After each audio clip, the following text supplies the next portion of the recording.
사랑하는 성도 여러분, 코로나19를 저희들이 맞이하면서 코로나19 시대가 가져온 위기라고 한다면 엄청난 위기를 저희들이 겪고 있다라고 생각합니다. 한 번도 들여보지 못했던, 한 번도 생각해 보지 못했던 가상 공간에서 이미 비대면이라는 이름으로, 온라인이라는 이름으로 예배를 드리기 시작했고요.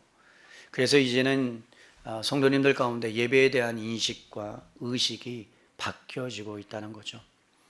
한 기독교 연구소에 의하면 코로나19가 끝나고 종식되면 여러분들은 다시 교회를 나갈 것이냐라는 질문에 70%만이 현장 예배를 드리겠다, 그리고 30%는 교회를 나가지 않겠다라는 통계가 나와 있습니다. 교회를 나가지 않겠다는 얘기는 교회를 떠나겠다는 이야기고요.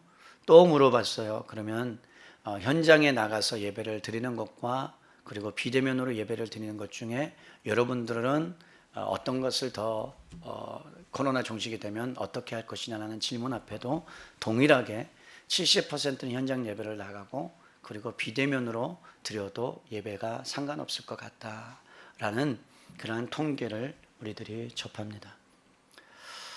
물론 이러한 상황 가운데 우리가 하나님을 만나고 하나님을 경험하는 것은 시공간을 초월하기 때문에 우리가 온라인 예배를 통해서도 하나님을 만날 수 있다라고 저는 생각해요.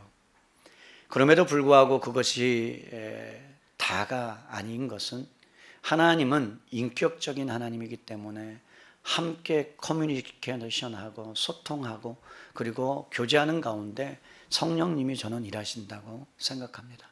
그렇기 때문에 할 수만 있다면 우리들은 현장에 나와 하나님을 예배하는 것이 마땅하고요. 지금은 그러한 어떠한 부분들이 제약이 있기 때문에 우리가 온라인으로 예배를 드리지만 어느 순간에 저희들 가운데 코로나가 안정이 되고 종식이 되면 함께 그렇게 예배드릴 날이 속히 오면 좋겠다라는 생각을 가지게 됩니다.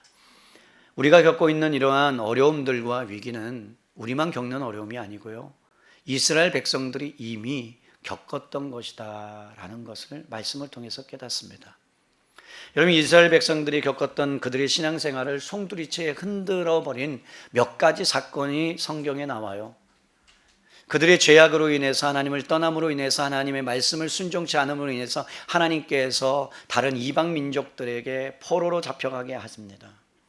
그랬을 때 그들의 가장 큰 좌절이 무엇이냐는 줄 아세요? 예배를 드릴 수 없었다는 거예요. 마음대로 마음껏 예배를 드릴 수 없었다는 거죠. 다니엘이 그랬습니다. 우상 앞에, 큰 신상 앞에, 물론 그가 그것을 섬기지 아니하고 하나님 앞에 3번씩 창문을 향해, 그 예루살렘을 향하여 기도하는 그 신앙에 목숨 건 그러한 열정들을, 큰 위기들이 이스라엘에 있었다는 것을 우리는 알 수 있죠.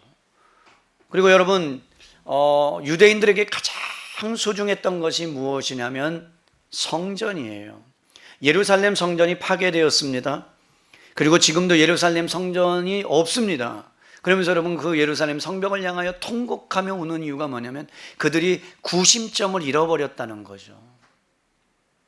또한 초대 예루살렘 교회에 닥쳤던 박해와 어떤 면에서는 코로나19 이 시대가 비슷한 일이고 어려움이다라는 생각들이 됩니다. 그러면 여러분, 그럼에도 그들이 어려운 상황 가운데서도 그들이 했던 것이 뭔지신 줄 아세요? 좌절하지 않았어요. 포기하지 않았어요. 그들이 가장 많이 했던 것은 뭐냐면 가는 곳마다 회당을 세웠다는 거예요. 말씀으로 여러분 가르치고 예배를 드릴 수 있는 다음 세대를 키워내는 일에 그들의 위기를 신앙의 기회로 유지하는 기회로, 다음 세대에게 말씀을 전수하는 기회로 그들이 삼았다라는 것입니다. 저는 오늘 이 말씀을 여러분들에게 전하면서 이 시대에 무너진 재단, 다음 세대가 무너졌고 교회가 무너지는 이 시대 가운데 다시 한번 우리가 말씀으로 다음 세대를 양육하고 세우는 일에 저희 교회가 온 힘을 다하고 그리고 성도님들이 수고하고 애쓸 수 있기를 주님의 이름으로 축원합니다.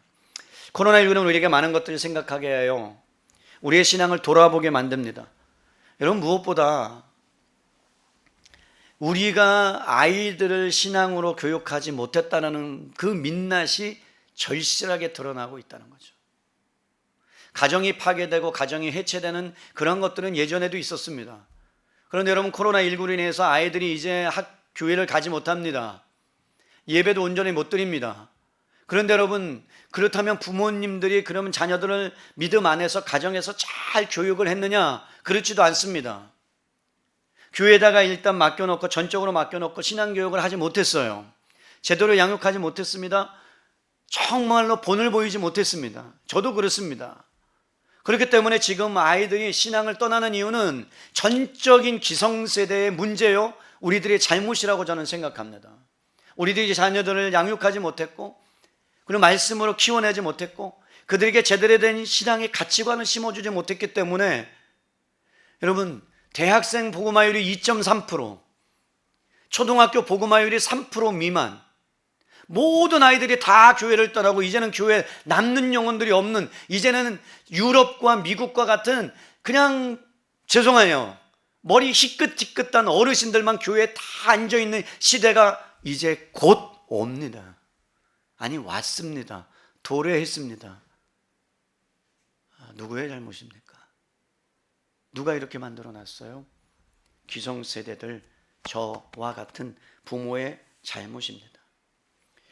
여러분, 우리가 살아가는 이 세상은 두 가지의 본성을 갖고 살아간다고 어떤 학자가 말해요. 첫째는 성공을 향한 본성을 향하여 달려가는 사람들이 있고, 또 한 본성은 영혼의 성숙을 향하여 달려가는 사람들이 있다라고 말씀합니다. 지금 우리 자녀들이 살아가는 세상은 아마도 여러분 만만치 않은 세상일 것 같아요. 커리어를 쌓는 방법이 골몰하고, 그리고 어떻게 하면 성공할 것인가, 어떻게 하면 내가 흙수저이기 때문에 금수저를 능가하는 사람이 될 것인가, 일확천금을 내가 얻어야 되는데, 그래서 여러분, 청소년들이, 아니 청년들이 쏠리는 것이 코인 아닙니까? 도치코인, 비트코인, 거기에 온 인생을 다 바쳐가지고, 그래갖고 20대 대학생의 여러 목숨을 끈 자살하는 일들이 비일비재하게 일어나고 있는 이 시대에, 그 중에는 여러분 기독교인이 없겠어요? 하나님의 말씀대로 교회에 다니는 사람, 그런 친구들이 없었겠어요? 분명히 있다고 생각합니다. 안타깝게도 성공하려는 것에 세상의 감탄을 한 몸에 받으려는 치열한 경쟁만으로도 온 힘을 소진하고 마는 그러한 시대에 우리는 살고 있어요. 교회마저도 여러분 세상의 그 거대한 폭풍 가운데, 세상의 세속주의의 물결 앞에 대항하지 못하고 거슬러 올라가지 못하고 그대로 세상이 따라가는, 세상이 하는 방식들을 교회가 쫓아가고 있는 안타까운 현실 가운데 우리들이 살아가고 있습니다. 여러분, 무엇보다 지금 살아가는 세대를 X세대라고 부르지 않아요. Z세대라고 불러요. 여러분, Z세대라고 들어보셨습니까? 2020년 말에, 저는 이들을 몰라요. 그냥 글을 봤어요. 걸그룹 블랙핑크. 여러분 아세요? 모르죠? 모르면 간첩이에요. 아이들 정도 사역하려면 블랙핑크 정도는 알아야죠. 여러분, 블랙핑크의 시사회가 열렸어요. 코로나19 시대에는 이제 5인 집합금지이기 때문에 모이지 못합니다. 그런데 여러분, 놀라운 것이 뭔 줄 아세요? 거대한 운동장도 아니고 도시 하나를 빌려서 그들이 여러분 사인을 하고 그런 것도 아니에요. 수천만 명이 모일 수 있는 장소가 없어요. 그런데 팬들이 모여서, 익숙하게 수천만 명이 모여서 현실이 아닌 가상 공간에서, 제페토라는 가상의 디지털 현실 속에서 그들이 만나고 대화하고 사인받고 소통하는 일들이 지금 Z세대에 일어나고 있다는 걸 아십니까? VR이라는 가상현실을 써가지고 여러분 그것을 통해서 여러분 사람들이 즐기기 시작해요. 노화의 방주를 탐험할 수도 있고, 복싱을 할 수도 있고, 죄악된 것들을 사용할 수 있는 그러한 시대에 우리는 살아가고 있다는 거예요. 어떤 학자들은 말합니다. AI가 발달해서, AI는 뭐예요? 인공지능, 빅데이터, 4차 산업혁명과 엮여져서 이제 앞으로 5년 후면 여러분 우리가 운전할 필요가 없는 시대가 다가와요. 택시가 자율주행합니다. 목적지를 말하면 여러분 운전수가 없는데 그냥 그 택시를 타고 어느 지역으로 이동할 수 있는 시대가 이미 성큼 다가왔습니다. 원래는 10년 정도에서 15년 정도 걸린다는데 코로나19로 인해서, AI 발달로 인해서 여러분 그 시간이 앞당겨져서 2025년 내지 26년이면 그러한 시대가 돌아온다라고 학자들은 예견하고 있습니다. 인터넷이 등장함으로 인해서 여러분 너무나도 속도가 빠르게 변하는 이 현실 가운데 우리는 따라갈 수 없는 그러한 시대에 살아가고 있습니다. 영혼을 정말로 돌보고 하나님 말씀을 의지하고 도덕적으로 순결하게 추구하고 그렇게 절제하며 타인을 위해서 나누면서 살아가는 삶은 저만치 먼 이야기 같습니다. 바보 같은 이야기로 들립니다. 하나님께서 노아를 부르시고 노아야 세상을 내가 심판할 거야. 그러니까 너희가 120년 동안 방주를 지어라고 했을 때 수많은 사람들이 그를 비웃습니다. 뭐 하는 건지. 세상을 거슬려 살아가는 인생 같습니다. 바보처럼 살아갑니다. 그런데 여러분 120년 후에 진짜 하나님의 심판이 그들에게 임했다는 사실을 그들이 알았다면 적어도 그렇게 살아가지 않았을 텐데 그들은 모르면서 그럼 시집가고 장가갔다는 얘기는 일상생활을 즐기면서 하나님을 모르는 삶을 그들이 살아갔을 때에 얼마나 크나큰 위기를 그리고 심판을 그들이 당했는지 우리는 말씀을 통해서 알고 있습니다. 성공하고 정복하면 나머지 삶은 어떻게 되든지 간에 우리는 그러한 사람을 성공한 사람이라고 여러분 부릅니다. 부러워해요. 칭찬합니다. 요즘은 뭐를 하나 안 가지면 집을 하나 소유하지 않으면 굉장히 허탈감에 빠져서 살아갑니다. 상대주의적인 박탈감이 우리 안에 있습니다. 더군다나 여러분 죄를 모두 다 미화합니다. 죄임에도 불구하고 그것이 죄라고 하지 않으니까 기독교 안에서조차도 그것이 죄 아닌 양 우리는 그렇게 합리적으로 생각하면서 살아가는 시대에 살고 있습니다. 성공의 기준이 달라졌습니다. 예전에 어르신들이 살아왔던 시대는 되게 정겨움이 있었던 시대예요. 저도 나이를 죄송합니다만 많이 먹진 않았지만 서리하면서 살았던 시대예요. 서리하면서 살았거든요. 양파도 서리에 먹고 개구리, 메뚜기 잡으러 다니면서 미꾸라지 잡으러 다니면서 이제는 이웃사촌이란 말이 없어요. 그죠? 옆집에 누가 사는지 몰라요. 강도가 들어와도 몰라요. 불이 나도 몰라요. 불이 나면 옆에 안 알려주고 그냥 우리만 살려고 그럴지도 모르겠어요. 산업화가 되고 도시화가 되고 우리의 삶은 더 편해진 것 같아요. 빈부의 격차는 그런데 더 커졌다는 거예요. 포스트모더니즘이 우리 가운데 닥치고 나니까 절대적인 기준의 가치가 없어지는 거예요. 너가 믿는 신은 너가 믿고 너가 다니는 교회는 너가 다니고 나는 간섭하지 마, 괜찮아. 그래서 점점 사회는 삭막해졌습니다. 학자가 이렇게 얘기합니다. 4차 산업혁명이 급속하게 발전함으로 5가지 현상이 나타나는데 첫째는 인간성이 상실될 거다. 사람다운 맛이 없어진다는 거예요. 삭막해지는 사회가 도래한다는 거예요. 기계화된다는 거예요. 여러분 기계가 우리를 편하게 만들었는데 사람이 기계화된다는 걸 아십니까? 정이 없어져요. 사랑이 없어져요. 뭔가 사람다운 맛이 사라졌어요.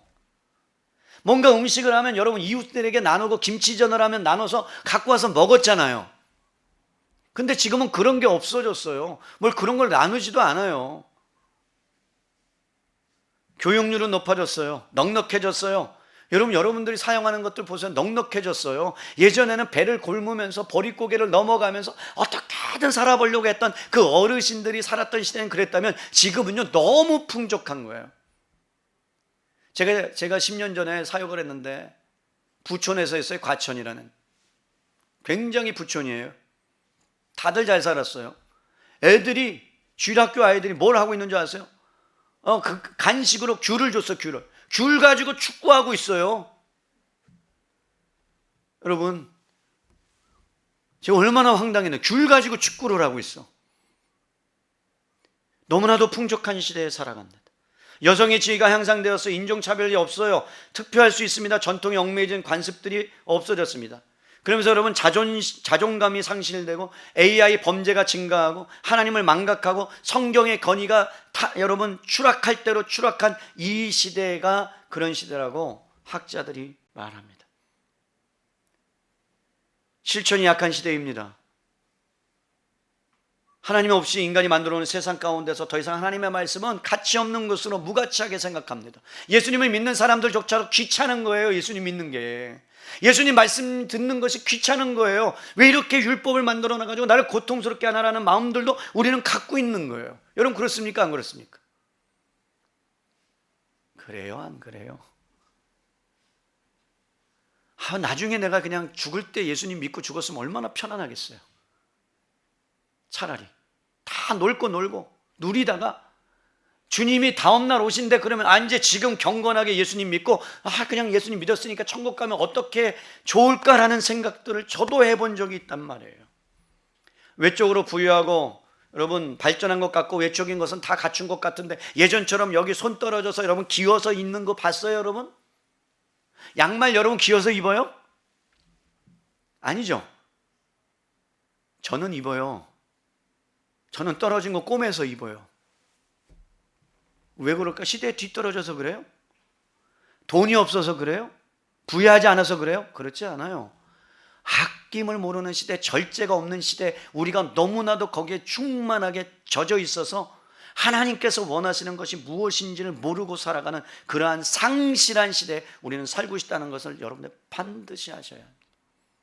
여러분 전도서 가보세요. 전도서 1장 9절에서 10절에 보면 우리가 본 것 뒤에 있으니까 전도서 9장 1장 9절에서 10절이에요. 제가 말씀을 읽어드려요. 이미 있던 것이 후에 다시 있겠고 이미 한 일을 후에 다시 할지라 해 아래는 새 것이 없나니 무엇을 가르쳐 이르기를 보라 이것이 새 것이라 할 것이 있으랴 우리가 있기 오래전 세대들에게도 이미 있었느니라. 여러분 전도서 기자가 이렇게 말씀합니다. 이 세상에 일어나는 모든 일들은 오래전부터 다 이미 있었던 일이야. 다만 사람이 이전 시대의 일을 기억하지 못하기 때문에 새로운 것처럼 느낀다고 말씀하고 있어요. 여러분 물론 사람들이 생각합니다. 연구합니다. 노력해서 만들어냅니다. 옛날에는 SNS가 없었어요. 인터넷이 없었어요. 그런데 오늘날 생각들이 사고들을 해가지고 인터넷을 만들어냅니다. 새로운 변화들이 일어납니다. 그러나 여러분 성경이 뭐라고 말을 쓰냐면 끊임없는 변화 속에서 여전히 변하지 않는 것은 딱 한 가지밖에 없다. 해 아래 새 것이 없다. 다 옛 것과 똑같다. 그러면 여러분 우리들이 말하는 옷 입는 것 먹는 것 아무리 발전해도 그것은 해 아래 새 가지 없는 것과 똑같이 한 가지 유일하게 변하지 않는 것이 있다. 삶을 근본적으로 바꿔놓는 것, 우리의 삶에 진정한 가치를 부여할 수 있는 것은 한 가지밖에 없다라는 거예요. 어린이 주일 안타까운 것은 이제 어린이 주일을 지킬 수 있는 교회가 점점 사라지고 있다는 것입니다. 한국 교회 60%, 앞으로는 80% 그것이 5년 후에면 주일학교가 다 사라집니다. 5만 교회 여러분 10만 목회자인데 5만 교회면 4만 교회가 이제는 주일학교가 없습니다. 물론 아이들이 결혼을 하지 않고 아이를 낳지 않는 현상도 있을 것입니다. 아이를 키우려니까 염두가 나지 않아서 집도 있어야 되고 돈이 있어야 되니까 청년들이 지금 여러분 아우성치는 것은 나 집을 살 수 있도록 규제를 풀어달라. 그럴 수 있습니다. 언제부터 집이 그들의 목적이 되었고 그들의 여러분 목표가 되었습니까? 우리의 그 안에서 살아가고 그 안에서 그냥 부족하지만 살아내는 것, 그것이 옛날 어르신들의 삶이었어요. 저는 아날로그 시대가 더 좋았던 것 같아요. 그때 정말로 여러분 이 시대에 정말 귀한 인물들이 훨씬 더 많이 나왔던 것 같아요. 아이들에 대한 투자도 없습니다. 그래서 여러분 아이들을 낳고자 하니까 아이를 키워야 되는 게 한 3억 들어간대요. 그러니까 아이를 키우는 것이 엄두가 안 나는 거예요. 그래서 아이를 낳지 않습니다. 이렇게 된 데는 여러 가지 이유가 있습니다. 그러나 부모님의 잘못이 저는 가장 크다라고 생각합니다. 다음 세대에 정말 유산을 제대로 남겨주어야 되는데 모판을 만들어주지 못했다라는 거예요. 한국교회도 예외가 아닙니다. 아이들에 대한 투자가 없습니다. 아이들에 대한 투자가 없어요.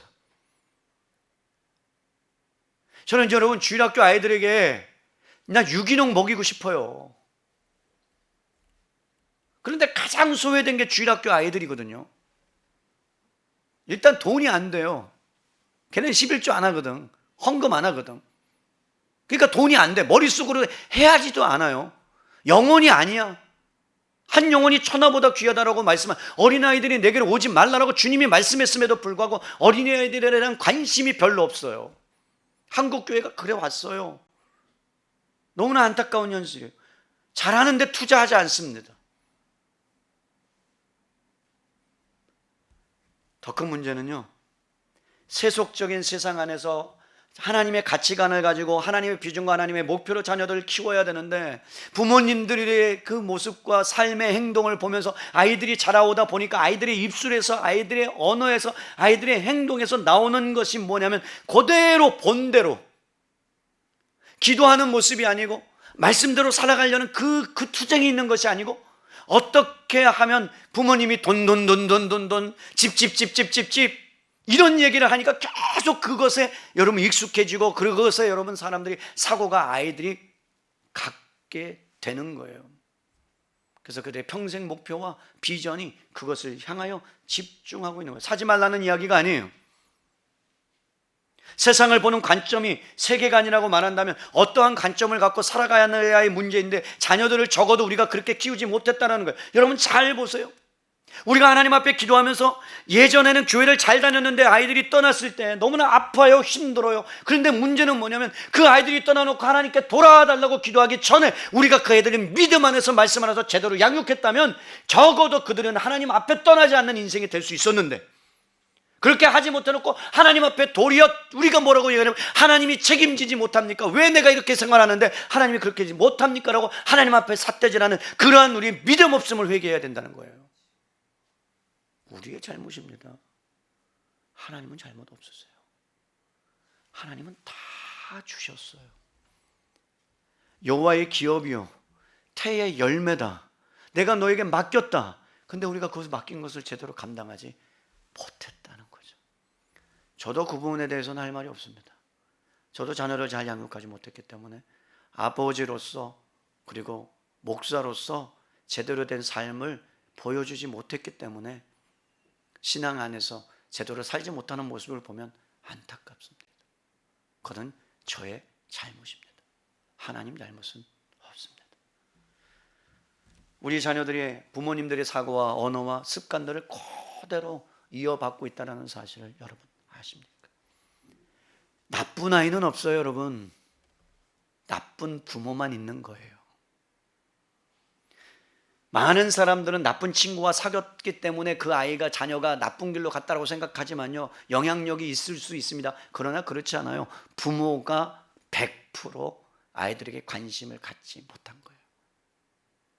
직장생활 한다는 핑계로, 돈 번다는 핑계로 아이들은 엄마에게 내팽겨쳐 두고, 아버지는 다른 일 거기에 집중하면서 아이가 조금 놀아달라 그러면 시간 없다라고, 놀러 가자 그러면 됐다라고 그러면서 아이와 함께하지 못했을 때 정서적으로 건강한 아이가 나올 수 있겠어요? 여러분, 그러면서 또 교회는 갖다 맡겨놔. 그래서 한 번 주일학교 맡겨놓으면 그 주일학교에서 그 아이를 제대로 키워낼 줄 알고 굴뚝같이 미는데 만만의 콩떡이에요. 여러분, 그렇게 안 키워져요. 일주일에 한 번 교회 간다고 그 영혼이 변한다면 벌써 세상이 다 변했어요. 엄청나게 변했어요. 안 변해요. 가정에서 어떻게 했느냐가 중요한 거예요. 자녀를 어떻게 양육했느냐가 중요한 거예요. 그 관점을 갖고 키워야 되는 거예요. 그래서 여러분, 18세기 초에 어떤 유명한 건축가 크리스토퍼 우랭경이 바울 대성전을 건축할 때예요. 공사를 진행하고 있는데 우랭경이 작업복을 입고 여러분 여기저기 갔어요. 그런데 한 사람이 열심히 작업하고 있는 것을 봤어요. 땀을 흘리면서 돌을 다듬습니다. 그러면서 그 석공에게 물었어요. 당신은 지금 뭘 하고 있습니까? 이 질문을 들은 석공은 이렇게 대답했어요. 입에 풀칠하기 위해서 일하고 있죠. 그냥 일에 풀칠하기 위해서. 충분히 이해가 갈 수 있습니다. 그렇게 대답할 수 있어요. 다른 곳으로 일하고 있는 사람을 찾았어요. 석공에게 똑같은 질문을 합니다. 당신은 지금 뭘 하고 있습니까? 그 석공이 대답해요. 예, 보잘것없는 사람이 세계적으로 유명한 우랭경의 계획 가운데 우리나라의 자랑거리가 될 성바울 대성전을 건축하는 일에 참여하고 있으니 얼마나 감사한지 모릅니다. 여러분, 무슨 뜻이에요? 똑같은 공사 현장에서 똑같은 일을 하고 있는데 석공의 답변이 달라요. 하늘과 땅의 차이예요. 두 사람의 차이가 뭡니까? 한 사람은 벽돌만 봐요. 그 벽돌만큼이나 자기의 작은 모습을 봅니다. 억지로 합니다. 먹고 사는데 모든 초점이 맞춰져 있습니다. 거기에는 감사가 없는 거예요. 빨리 성공해서 자녀들에게 뭔가를 물려줘야 되겠다라는 그것에, 여러분, 신앙을 물려줘야 됨에도 불구하고 그냥 빨리 성공해서 내가 좀 쉼을 얻고 평안한 삶을 살아야겠다는 그것에, 그거 괜찮아요. 그런데 정말로 중요한 것이 뭔지를 잊어버린 거죠. 다른 한 사람은 벽돌을 본 게 아니에요. 건물을 봤어요. 미래를 봤어요. 거기에 찾아오는 수많은 사람들이 그 놀라운 것을 통해서 하나님을 만나는 역사가 일어났으면 좋겠다. 그래서 감사함으로 그 소명을 여러분 그 안에서 펼쳐지고 있다는 것을 우리는 예화를 통해서 알 수 있어요. 여러분 그 차이가 뭡니까? 비전의 차이인 거예요. 여러분 목표의 차이인 거예요. 오늘 본문 말씀이 이렇게 시작합니다. 묵시가 없으면, 하나님의 비전이 없으면, 하나님의 말씀이 없으면 방자히 행한다. 여러분 무슨 뜻이에요? 여러분 제가 쉐마학교와 연합한 지 3년이 되었어요. 학교 이사장이라는 막중한 업무를 맡게 되면서 저는 학교에 대해서 조금씩 깊이 들어가 보니까 제가 드는 확실한 생각은 잘못 들어왔다 라는 생각이에요. 잘못 들어왔다. 내가 왜 이랬을까? 물려줄 수 있으면 물리면 좋겠다. 너무나 에너지가 많이 들어가요. 이거는 교회보다 훨씬 더 많이 들어가요. 적어도 4배에서 5배 이상 들어간 것 같아요. 설교 준비할 시간이 없어요. 계속 일이 터지고 계속 사건이 일어나고 계속해서. 근데 아이들을 너무 사랑하니까 부모님하고 상담하고 있는데 누가 똑똑똑똑 제 목양실을 잘하니까 목양실 아이들이 오잖아요. 그럼 제가 막 열심히 말씀 준비하고 있는데 애들이 와갖고 목사님 탁구 쳐요. 그럼 애들의 그 어린아이들을 내가 오는 것을 금지하지 말라고 마음에 감동받아서 또 삭부 더 열심히 치면 설교가 딱 끊겨. 그럼 다시 준비해요. 그럼 조금 있다가 또 다른 것을 향해 또 와요. 뭐 여러 가지 일들 가운데. 그런데 여러분 그러면서 드는 생각은 야, 이런 것이 학교구나. 에너지가 엄청나는 거구나. 하나님의 은혜가 아니면 안 되겠구나. 전문 지식을 키워야 되겠구나. 그러면서 교육에 관련된 일들을 전문가가 되기 위해서 또 제가 책들을 보면서 공부합니다. 그러면서 여러분 깨달은 것이 무엇인 줄 아십니까? 쉐마 학교 향하여 다음 세대를 향하여 하나님이 뭘 물어보시냐고 제가 여러분 말씀을 통해서 발견한 것이 뭔 줄 아십니까? 하나님은 이런 걸 물어보지 않았어요. 너가 무엇하고 있느냐 물어보지 않았어요. 너가 어떤 인생 살고 있느냐, 너가 세상에서 어떤 지위와 어떤 신분과 어떤 회사에 다니느냐 전혀 관심이 없다는 거예요. 하나님의 관심은 여러분 뭐에 있는 줄 아십니까? 너가 어떤 사람이냐에 관심이 있어요. 너가 어떤 정체성을 갖고 사느냐, 그리고 어떤 사람으로 살아가느냐에 하나님이 관심이 있다는 것을 발견했어요. 그래서 여러분 사랑하는 성도 여러분, 여러분의 자녀 현존하는 미래, 지금은 좀 여러분들의 자녀가 개떡 같고 그다음 말도 안 듣고 막 천방지축이고 엄청나게 그렇게 여러분 보인다 할지라도 아이들이 현존하는 미래 하나님의 손에 붙들리만 된다면 어떻게 쓰임 받을지 몰라요. 어떤 인생을 살지 몰라요. 중요한 것은 그의 인생을 어떤 시각을 갖고 그들이 살아가도록 만드느냐, 거기에 여러분들이 집중할 수 있어야 되는 거예요. 여기서 묵시라는 것은 하나님의 말씀이에요. 말씀을 떠나면 삶의 비전이 무너지고 삶의 방향성이 무너지고, 그럼 어떤 현상이 일어나는 줄 아세요? 방자행한다는 거예요. 방자행한다는 것은요 벌거벗겨진다는 얘기고, 도덕적으로나 윤리적으로나 성적으로나 타락해지고 문란해진다는 거예요. 뭘 떠나면요? 말씀을 떠나면. 잘 들으세요. 부모가 말씀을 떠나면요 여러분 도덕적으로 윤리적으로 모든 것들을 하나님을 떠난 삶을 살아간다는 거예요. 그래서 제가 자주 말씀드려요. 하나님 말씀 떠나보세요. 진짜 그런 거 아닌가 해보세요. 한번. 안 해봐도 분명해요. 반역한다는 거예요. 사회는 파당을 짓습니다. 소동을 일으킵니다. 무질서합니다. 혼란스러워집니다. 마침내 자멸합니다. 그래서 여러분 말씀이 없으면 어떤 일이 일어나느냐, 그의 끝은 성공을 향하여 달려가지만 그럼에도 불구하고 진짜 성공이 아니라 곱비 풀린 망아지처럼 여러분 생각 없이 본능적으로 행하다가 쾌락과 즐거움을 추구하다가 나중에는 절제하지 못하고 다니엘 시대에 여러분 아닥사스다 왕처럼 하나님을 떠나니까 짐승이 되더라고요. 짐승이. 말씀을 떠나면 사람이요 짐승같이 돼요. 이성을 잃어버려요. 그게 저의 말이 아니라 주님의 말씀이에요. 여러분 사람이 짐승이 될 수 있다는 거 아십니까? 짐승만도 못하다 그러죠. 지금 사회가 짐승보다도 못한 일들이 일어나죠. 그래요 안 그래요? 어떻게 자녀들을 던져서 죽이고 어떻게 그럴 수 있는 일들이 인간성을 상실하고 완전히 여러분 세상이 말할 수 없는 어떻게 그러한 일들이 일어나는가. 짐승과 같이 되어서 그래요. 그 원인이 어디 있다고요? 하나님의 말씀을 떠난 것에 있다고요. 자녀들이 하나님의 말씀을 떠나면요, 짐승과 같이 돼요. 여러분 잘 아셔야 돼요. 이건 무서운 우리에게 경고예요.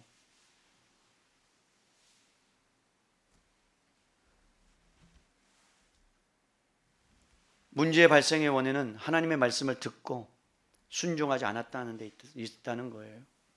사람들은요, 현재 인생을, 지금 현존하는 것들을 보고 사람을 평가합니다. 그런데 물론 맞아요. 그러나 여러분, 그건 반만만 말이에요. 우리 인생은 어떻게 바뀔지 몰라요. 성경의 인물들을 보세요. 모세, 공주 밑에서 40년 동안 컸어요. 가진 것들을 다 누렸어요. 그런데 여러분 만족함이 있습니까? 여러분 왕자예요. 권력 있어요. 문물을 여러분 다 갖추고 있어요. 가질 모든 권세요. 이제 곧 왕위의 자리에 오를 수 있는 권세를 갖고 있어요. 그런데 이스라엘 민족 동족의 그 아픔을 보고 참지 못하는 거예요. 분노가 있었던 거예요. 때려쳐 죽여요. 그리고 40년 동안 도망가요. 그래서 광야 생활을 해요. 근데 하나님께서 뭐라고 그래요? 가장 온유한 자다라고 칭하고 하나님 나라를 위해서 여러분 그 모세를 귀하게 쓰잖아요. 하나님 손에 그가 붙들린 바 될 때 그는요, 짐승 같은 인생을 살지 않아요. 우리가 잘 아는 요셉 보세요. 요셉이 정말로 여러분 정말로 진짜 괜찮은 사람입니까? 여러분 어떻게 생각하세요? 이름이 요셉인 분 죄송합니다. 요셉이 정말 괜찮아요? 여러분 요셉에 대한 설명을 들어볼 때 이렇게 나와요. 요셉이 꿈을 꿔요. 꿈을 꿔요. 어떤 일들이 딱 일어나요. 그리고 형들이 뭔가 잘못을 했어요. 근데 뭐라고 얘기하느냐? 고자질이에요. 성경에 고자질, 일러 바쳤다는 얘기예요. 그는요 벌써 어렸을 때부터 고자질하고 그 다음에 형들에 대해서 자기 자신이 우월하다는 어떤 생각들을 어렸을 때부터 갖고 있었던 친구예요. 처음부터 하나님 손에 붙들린 자가 아니에요. 똑같은 죄인이라는 걸 말하고 있어요. 근데 우리는 착각해요. 형통했다라고 하니까 요셉이, 여러분 형통 가운데 가진 고생은 다 합니다. 감옥에도 쳐넣게 되고요. 여러분 여러 오해도 받게 되고요. 그런데 어떻게 돼요? 나중에는 하나님께서 그를 만들어 가시잖아요. 그게 고백이 뭐예요? 내가 어떻게 하나님 앞에서 죄를 지을 수 있겠습니까? 그리고 형들이 여러분 그를 구덩이에 넣었을 때 깨닫지 못했지만 하나님은 선하신 분입니다. 나를 먼저 형들을 구원하기 위해서 보내신 것을 내가 압니다라는 고백은요, 그냥 나온 고백이 아닙니다. 하나님 손에 붙들린 바 되었을 때 나온 고백이에요. 그들의 공통점은요, 하나님 말씀에 붙들려서 오직 자기 자신을 하나님 안에서 정체성을 갖고 살아갔다는 거예요. 여러분 아이들이 좀 부족하고 연약해도요, 공부를 좀 못해도 괜찮아요.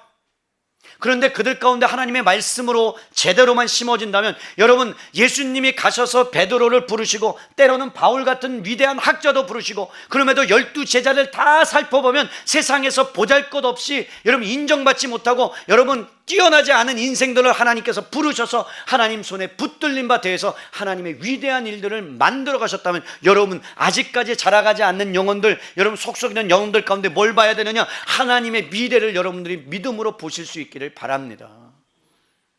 그래서 그들을 뭘로 양육해야 된다고요? 하나님의 말씀으로 양육하셔야 돼요. 아무리 좋은 것을 먹이고 좋은 것을 입히고 좋은 것을 다 주면 뭐합니까? 하나님을 모르는데. 안타까운 것은요, 제가 그랬어요. 저한테 두 분이 결혼 문제를 놓고, 우리 교회 분은 아니에요. 두 분이 교회 결혼 문제를 놓고 상담을 왔어요. 제가 그렇게 가르쳤는데 제발 불신자와 멍에를 매지 말아라. 그게 좋은 점도 있는데 선교라고 해서 나중에 하나님의 은혜 가운데 오면 너무나 귀한 일이지만 앞으로 될 일을 우리가 모르지 않습니까? 아니나 다를까요? 지금까지 너무 고생하는 거예요. 결혼했으니까 이혼도 못해요. 예수님 믿으니까. 내 마음은요, 이혼해라 그러고 싶어.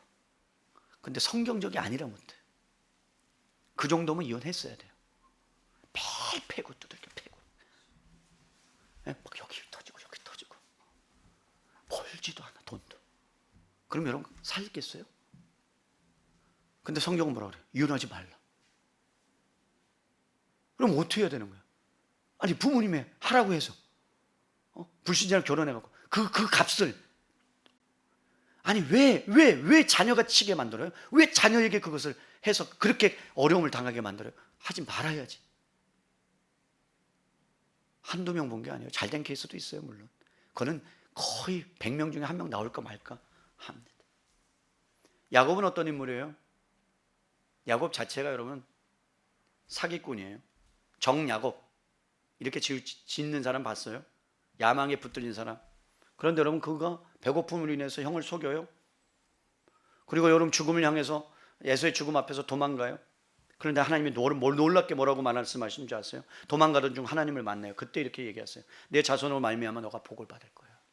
자기 사기꾼인데 가당치는 않은 말씀 아니에요? 그런데 여러분 놀라운 일이 일어납니다. 루스라는 그곳에서, 분리라는 그곳에서, 하나님과 분리되었던 그가 하나님의 집이라고 돌베개 쌓은 그것에서 기름을 깨뜨리고 모든 것들을 하나님 앞에 올인하면서 이름을 베델로 지어요. 하나님의 집이라고 지어요. 그러면서 그의 인생이 바뀌어지기 시작합니다. 하나님의 손에 붙들려서. 죽음 앞에서 그가 하는 게 뭐예요? 기도하는 거예요. 하나님을 만나는 거예요. 에서가 400명을 데리고 죽이기 위해서 와요. 그랬더니 여러분 자기는 살려고 아내를 보내요. 그 다음에 또 아내를 보내요. 모든 재물을 다 보내요. 자기 살려고. 그런데 그걸로 해결이 안 되는 거예요. 그 인생이 바뀌어지지 않으면, 하나님 말씀에 붙들림 받지 않으면. 그래서 하나님께서 그의 이름을 바꾸세요. 너 이름이 뭐냐? 저 사기꾼입니다. 그렇게 하지 마라. 너 이름을 이스라엘이라고 해라. 여러분 우리는 다 이름이 바뀐 사람들이에요. 그리스도인으로, 성도로. 그렇다면 하나님의 손에 붙들림 받는 인생을 사는 것이 우리의 비전이고 우리의 목표고 하나님께서 원하시는 삶이라는 것을 우리는 알아야 합니다. 다음 세대를 바라보면서 세상의 방식이 아니라 하나님의 방식으로 자녀를 키우고 말씀으로 키워내야 되는데, 그렇다면 여러분 어떻게 키워내야 됩니까? 그 말씀이 디모데후서 3장 14절부터 있습니다. 여러분 디모데후서 3장 14절부터 보면 이렇게 말씀합니다. 13절부터 보죠. 346페이지에 이 세상이 어떤 세상이냐? 잘 보세요. 3장 1절부터 읽을게요. 넌 이것을 알라. 말세에 고통하는 때가 아니라, 우리가 말세에 지만을 산다 그러죠. 예수님이 오셨을 때부터 말세가 시작됐어요. 사람들은 자기를 사랑하고 돈을 사랑하고 자랑하며 교만하며 비방하며 부모를 거역하며 감사하지 아니하며 거룩하지 아니하며 무정하며 원통함을 풀지 아니해요. 여러분 원통함을 풀지 아니니까 그냥 살인을 저지르는 거예요. 원통한 거예요. 왜 나에게 재산을 안 주냐 이 말이에요. 왜 저에게는 더 주고 나한테는 안 주냐 그런 거예요. 사나우며 선한 것을 좋아하지 아니하며 배신하며 조급하며 자만하며 쾌락 사랑하기를 하나님을 사랑하는 것보다 더 사랑, 경건의 모양은 있으나 경건의 능력을 부인하니 이 같은 자들에게서 내가 돌아서라. 주님이 말씀합니다. 그러면서 얘기해요. 13절로 가세요. 악한 자들과 속이는 자들은 더욱 악하여져서 속이기도 하고 속기도 하나니. 악한 자들은 뭐예요? 더 악해진대요. 말세 때는. 그때 우리가 해야 될 게 뭐라고요? 아이들이 살아가야 될 세상이라고요. 그러면 어떻게 해야 돼요? 그러나 너는 배우고 확실한 일에 거하라는 거예요. 그게 뭐예요? 내가 어렸을 때부터 누구에게서 배운 것을 아느냐? 성경 말씀을 끊임없이 배우란 말입니다. 말씀대로 살아내라는 말입니다. 왜? 성경은 어떤 능력이 있는데요, 우리를 구원에 이르게 하는 지혜가 있나니. 그러니까 여러분 자녀들이 구원받지 못한 것은 자녀들에게 말씀을 양육하지 못하고 말씀을 가르치지 못하고 그렇게 살아내지 못했으니까 자녀들이 떠나는 건 당연한 거예요. 돌아오지 못해도 우리는 할 말이 없는 사람들입니다. 하나님 앞에. 그런데 하나님 앞에 기도하는 건 그래도 불쌍히 여겨달라고 기도하셔야 돼요. 하나님 잘못했습니다. 부모로서 자녀를 양육하지 못했습니다. 말씀대로 살지 못했습니다. 자녀가 하나님을 떠났습니다. 그 마음을 갖고 기도하셔야 됩니다. 그래서 하나님께서 그의 마음을 움직여 주셔서 다시 돌아올 수 있도록. 그러면서 이렇게 말씀해요. 모든 성경은 하나님의 감동으로 된 것인데 거기에 뭐가 있다는 게 교훈과 책망과 바르게 함과 우로 교육하게 유익함이 있는데 우리가 그것을 했느냐 말이에요. 교훈을 했어요? 바르게 책망했어요? 우로 교육했습니까? 아니, 교회에다가 다 맡겨놓고 알아서 하겠지. 그러면서 여러분 내팽겨치고 그냥 내가 돈 벌기 위한 그것 때문에 여러분 신앙은 완전히 내팽겨치고 아무것도 아닌 것처럼 그렇게 살아봤을 때 지금 이 모양이 된 겁니다. 어찌하시겠습니까? 여러분 어찌해야 마땅합니까? 예수님 믿는 사람이라면 날마다 신령한 것들을 사모하고 말씀으로 교훈을 받고 잘못된 것에 책망하고 어그런 것이 바르게 되고 우로 교육을 받아야 하는 거예요. 제가 이런 질문을 했어요. 일부 예배 때. 여러분 혹시 교회에서 자녀들이 잘못하고 아이들이 잘못하면 제가 매를 들어도 되겠습니까? 그랬더니 다들 놀라시더라고요, 부모님들이. 아니요, 아니요, 아니요. 성경은 훈계하라 말씀합니다. 잘못했으면 따끔하게 혼내야 된다고 말합니다. 단 노엽게 하지는 말고, 감정 섞이지 말고, 제대로 하나님 말씀 안에서 그가 말씀을 깨달을 수 있도록 때로는 매도 필요하다라고 성경은 말씀합니다. 다시 한번 묻죠. 해야 됩니까? 말아야 됩니까? 목사도 눈치 봐요. 자녀들 막 이렇게 막 왔다 갔다 하고 막 떠들고 그러면 너 이리 와봐 해갖고 누구야? 이렇게 하면 그러면 부모님들이 기분 상해 갖고요, 다음 주에 안 보일 가능성이 25% 정도 돼요. 왜 내 자식인데 자기가 뭔데, 목사가 뭔데. 그러나 그럴 수 있습니다. 그런데 성경은 뭐라 그래요? 양육하고 교훈하고 책망하라는 거예요.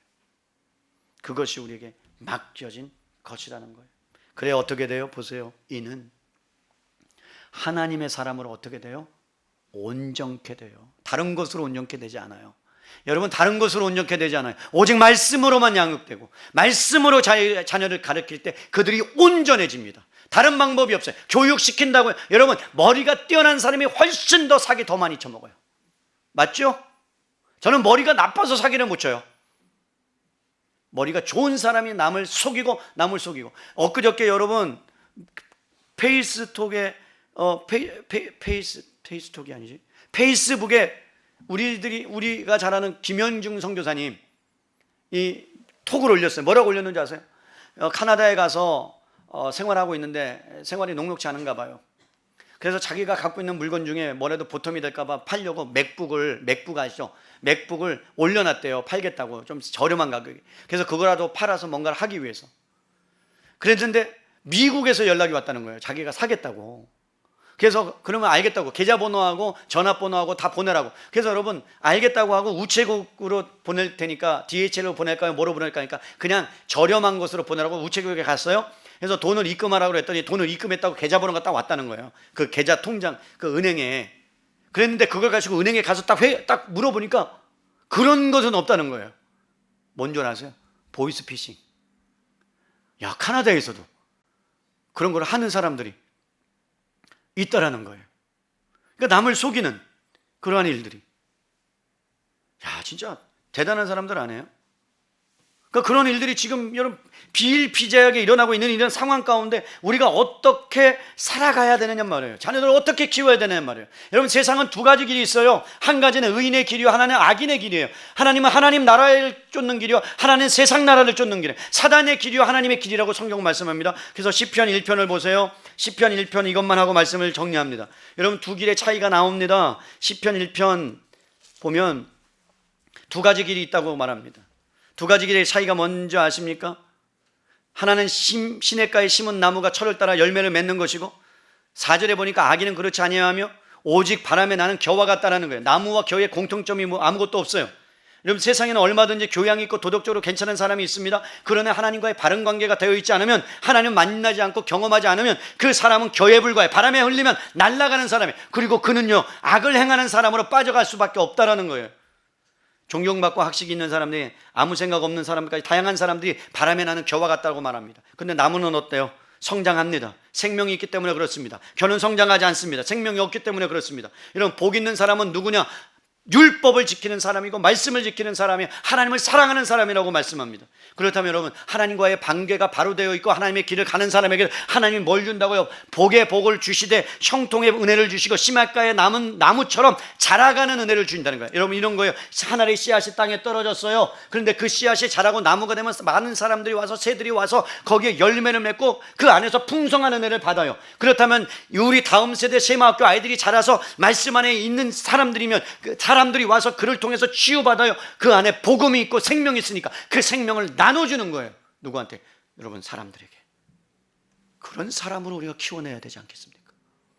그러기 위해서 학교를 세운 거예요. 나는 여러분, 세마학교에서 적어도 한 명이라도 그런 인물들이 나온다면 저는 성공했다, 하나님 편에서 됐다라고 생각합니다. 세상은 생명보다 더 위대한 게 없어요. 생명이야말로 최고의 축복이에요. 선물이에요. 생명은 여러분, 살아있는 것 자체가 생명이 아니에요. 중요한 것은 하나님과 함께 근원적으로 하나님의 생명으로 우리가 살아가고 있는 존재, 그 사람이 생명에 있다라고 성경은 우리에게 말씀합니다. 그래서 예수님이 이렇게 말씀해요. 나는 길이요 진리요 생명이다. 하나님만이 생명이에요. 우리는 그 생명의 공급을 받으면서 사는 사람이에요. 어떤 면에서 그리스도인이 아닌 사람들, 겨와 같은 사람들은 뭐예요? 생명이 없는 사람들이에요. 그런데 여러분, 생명이 있는 사람들은 어떻게 한대요? 악인의 귀를 따르지 아니하고 죄인의 길에 서지도 아니하고 오만한 자리에 앉지 아니하며. 그것이 생명 있는 사람들의 특징이에요. 그것이 사라졌어요. 죄인의 길에 앉아요. 오만한 자의 길을 가고 있어요. 그리고 하나님을 믿는다고 해요. 그 부분이 우리가 부딪히는 부분이고 해결해야 될 부분이에요. 사랑하는 성도 여러분, 나무는 교와 같이 할 수 없습니다. 생명 자체가 나무에 있기 때문에 자라갈 수밖에 없습니다. 그런데 그 공급은 말씀으로 양육하는 것밖에 없습니다. 다시 해야 합니다. 다시 뛰어야 합니다. 예전에는요 60대, 70대, 50대 분들이 주일학교 다 섬기셨어요. 지금은 없어서 못 섬겨요. 아이들이 있는데도 없어서 못 섬겨요. 그게 안타까워요. 솔직한 마음. 저는 가진 게 없고요, 배운 게 없어서 괜찮은데, 배운 걸로 가르치는 게 아닌데 그냥 영혼을 사랑하고, 말씀이 부족하지만 그래도 영혼을 제가 가장 많이 기억에 남았던 한 선생님은 뭐였냐, 제가 여러분 주일학교를 다닐 때 연탄을 배달하면서 여러분 교회를 섬겼던 산정현 교회에서 그 선생님을 저는 잊지 못해요. 장로님이셨어요. 그런데 여러분 주일학교 올 때마다 저에게 사탕 하나 주고 껌 하나 주면서 정말로 성노가 정말 하나님이 너와 함께 하셔, 하나님이 너 편이야, 너는 하나님께서 쓰실 거야, 하나님이 너와 함께 하신다 라는 것을 저는 계속 듣고 자랐던 사람이에요. 세상적으로는 보잘것없는 사람이에요. 세상적으로는 별일 없는 사람이에요. 그런데 그를 통해서 부족하지만 목회자가 돼서 말씀을 전하는 사람이 됐다는 것, 저는 너무나 감사해요. 그분이 있었기 때문에. 우리나라는 조그만 나라입니다. 외세 침략을 엄청나게 받았습니다. 일제시대 때 여러분 독립운동을 하고 항거하고 33인의 그 지도자 중에 16명이 기독교인이 있다는 걸 여러분 너무나도 잘 알잖아요. 선교사님들이 오셔서 제일 먼저 세운 게 뭐예요? 학교를 세웠습니다. 이화여자 배제학당, 이화여자학당, 그 다음에 여러분 연세학당, 다 학교를 세워서 기독교 가치관을 그들에게 심어줬습니다. 왜 우리 교회가 학교를 세우고 학교와 함께 가느냐? 여러분 그 정신이 일주일에 한 번 가지고는 되지 않으니까 계속해서 하나님의 말씀을 그들에게 가르쳐야 되고, 그들이 정말 하나님의 귀한 일꾼들로 자라가야 되기 때문에 우리가 학교와 연합해서 하나를 세운 거예요. 하나님의 은혜 가운데. 그렇다면 우리가 무엇에 집중해야 됩니까? 말씀으로 자녀를 양육하는 데 집중하셔야 합니다. 말씀 마칩니다. 여러분, 하나님 말씀만이 여러분의 자녀를 온전케 하는 걸 믿습니까? 세상의 가치관 여러분 그냥 사라질 거예요. 이제 그거 뭐 별거 아니에요. 애들이 바다에 가갖고 흙 딱 해갖고 흙 딱 해서 딱 손에 딱 입으면 손에 다 어떻게 빠지죠? 다 그런 거예요. 별거 아닌 거예요. 하나님의 관점으로 보면. 근데 우리가 너무 목숨 걸고 살았어요. 그것을 이제 돌이킬 수 없는 루비콘강을 걷는 것과 같은, 너무 멀리 갔어요. 너무 멀리 갔어요. 되돌아올 수 없을 정도. 이제는 씨가 안 먹혀. 다 큰 분들한테 여러분 얘기해 보세요. 내가 알아서 해요. 됐어요. 뭐 언젠가 갈 거예요. 걱정하지 마세요. 이거죠. 이미 그들은요 루비콘강을 건넜어요. 올지 안 올지 몰라요. 그저 그냥 우리 기도할 뿐이에요. 그냥 불쌍히 여겨달라고. 그러나 여러분의 손주, 여러분의 손녀, 그들만큼이라도 말씀 안에서 가르쳐야 되지 않겠습니까? 유니게와 로이스처럼, 외조모 할머니가 가르쳤던 것처럼 그들을 양육해내야 되지 않겠습니까? 쉐마학교 아이들을 양육해내야 되지 않겠습니까? 그게 하나님의 비전이요 하나님의 꿈입니다. 그거 위해서 달려가 보기를 원하고, 그것을 위해서 여러분들 기도하고, 시냇가에 심은 복된 나무로 자라갈 수 있도록 애써 주시기를 주님의 이름으로 부탁을 드립니다.